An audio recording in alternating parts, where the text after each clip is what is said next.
Doing the Golden Rule. Ang Golden Rule na itinuro ni Jesus sa atin ay, do to others what you would have them do to you. Habang ang itinuro naman ni Confucius ay, don't do unto others what you don't want them to do unto you. Para hindi ka malito about which is which, always remember na nag-umpisa si Jesus sa statement na do sa Golden Rule. Napaisip ka ba kung anong pinagkaiba ng sinabi ni Jesus sa Golden Rule? Here's a short story of a person na sinunod ang Golden Rule ni Jesus. For 8 years, Laya has worked in a company where she met a leader who also became her mentor and good friend. When she decided to resign, alam niyang malulungkot ang leader niya.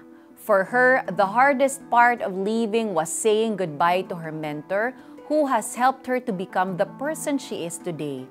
Pwede namang magsambit na lang siya ng resignation letter, but she asked the Lord for wisdom and received Matthew 7 verse 12. Laya realized that she must do to her leader what she would like others to do to her.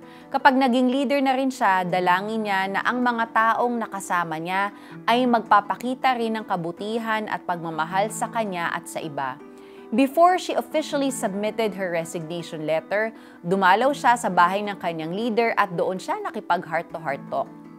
Maybe for some, hindi ito necessary na gawin lalo na't it was a work-related matter. But for Laya, she would rather do it the Lord's way, which is always good. The Golden Rule of Jesus is our guide to live a golden life. Nag-umpisa sa do statement si Jesus because He is teaching us to always do what is good for others.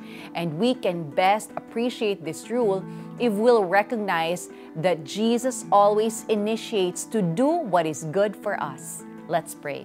Lord Jesus, maraming salamat sa lahat ng ginagawa mong kabutihan para sa akin. Patuloy mo akong gabayan upang magawa ko ang lahat ng sinasabi mo sa iyong salita.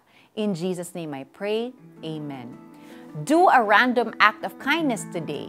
Actively search where your help or kindness is needed. Gawin ninyo sa inyong kapwa ang nais ninyong gawin nila sa inyo. Ito ang buod ng kautusan at ng mga isinulat ng mga propeta. Matthew chapter 7 verse 12. Ako po si Sonja Calit. Thank you and God bless you. Have a great day.